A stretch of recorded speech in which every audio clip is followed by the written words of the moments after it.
पिछले कुछ महीनों से हम लोग देख रहे हैं कि दिल्ली की चुनी हुई सरकार के मामलों में एलजी साहब का हस्तक्षेप दिन ब दिन बहुत ज़्यादा बढ़ता जा रहा है और ऐसा प्रतीत होता है इस हस्तक्षेप से कि दिल्ली की चुनी हुई सरकार के कामों में बाधा पहुंचाई जा रही है, जिसकी वजह से दिल्ली के लोगों के जो ज़रूरतें हैं, जो सपने हैं, वो पूरे नहीं हो पा रहे हैं। उनके काम रुकते जा रहे हैं।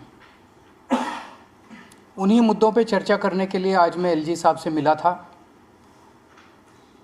और मेरी मंशा यही थी कि अगर हमारे कानून और संविधान को समझने में कुछ गलतफहमियां हैं या आपसी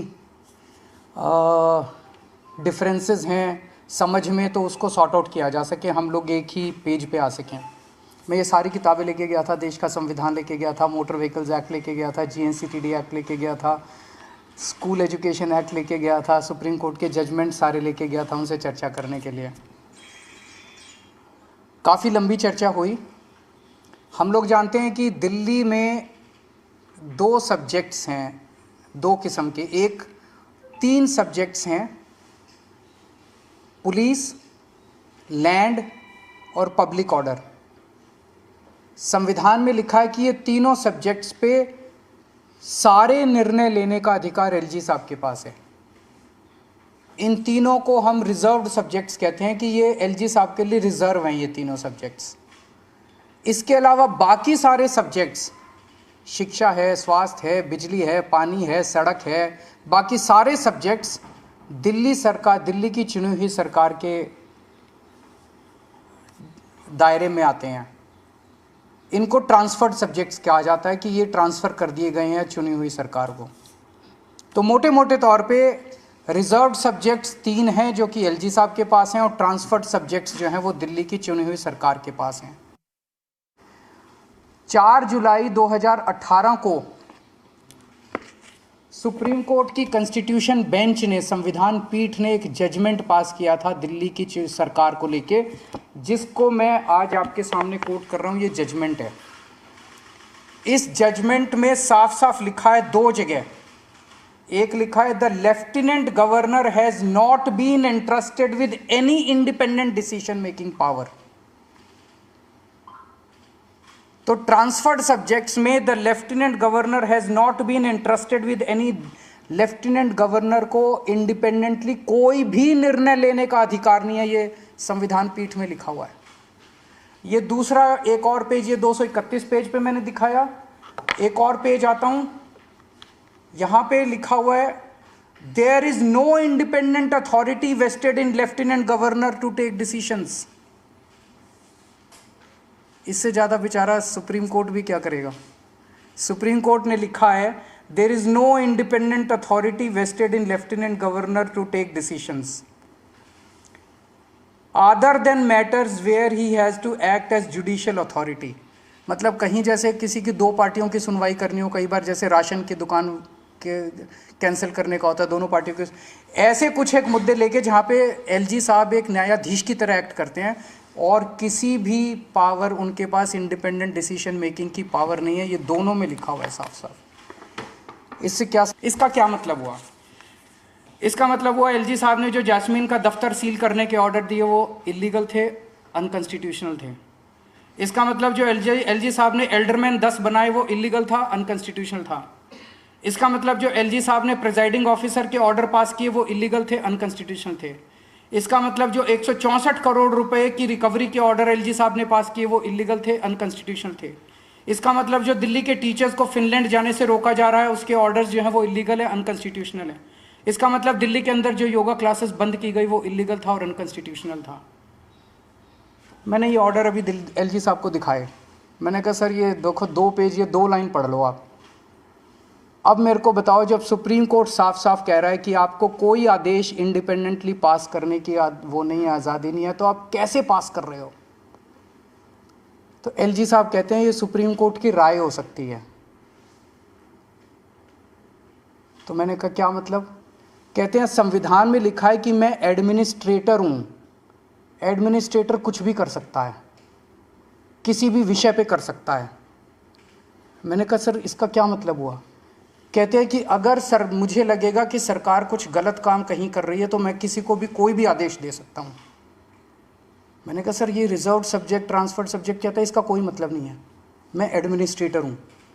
एडमिनिस्ट्रेटर किसी भी सब्जेक्ट के ऊपर किसी भी अफसर को कोई भी आदेश दे सकता है, ये मुझे पावर है।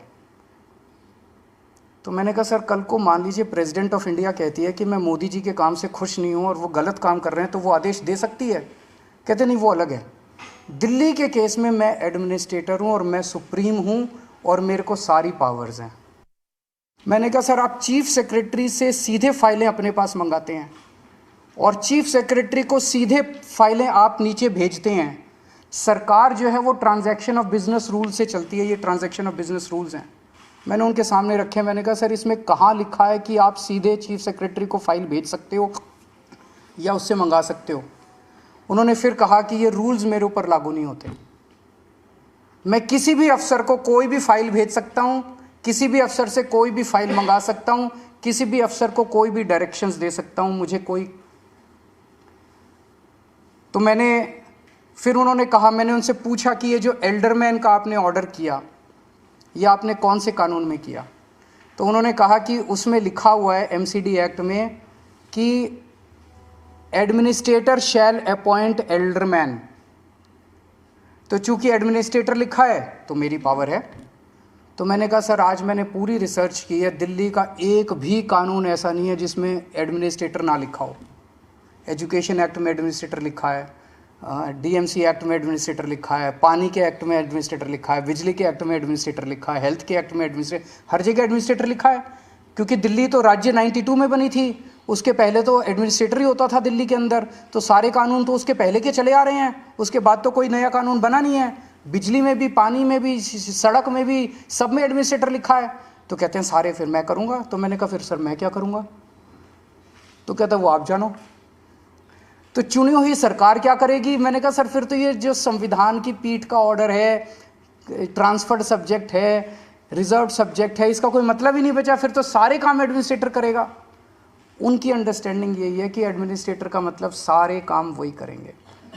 मैंने फिर उनको 2 ऑर्डर और दिखाए। ये संविधान की पीठ, ये सुप्रीम कोर्ट का एक ऑर्डर आया है जो 2019 में आया था। इसमें साफ साफ लिखा है एक कानून के अंदर, दिल्ली के कानून में, गवर्नमेंट मीन्स एलजी,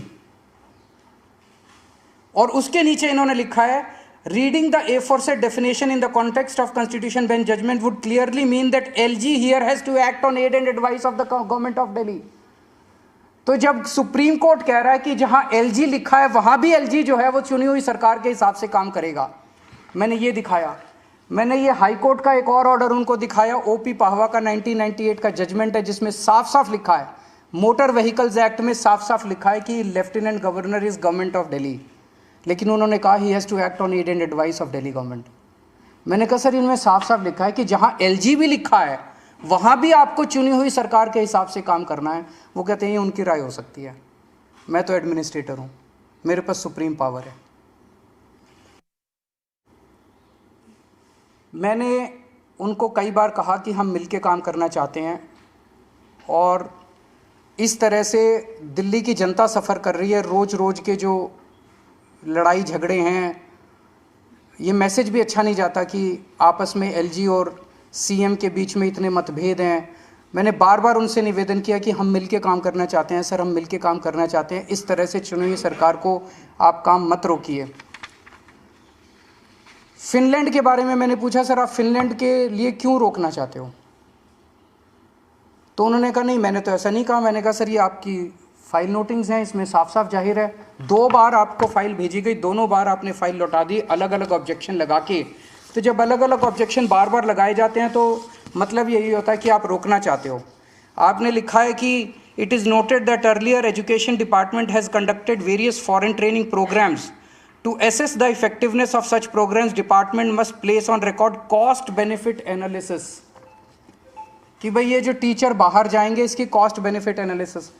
मैंने कहा सर इस देश का सैनिक अपनी जान देता है, मुश्किल से 50-60 हज़ार रुपये महीना उसको तनख्वाह मिलती है। जिस दिन उस सैनिक ने अपनी कॉस्ट एंड बेनिफिट एनालिसिस करनी चालू कर दी ना अपनी जान की,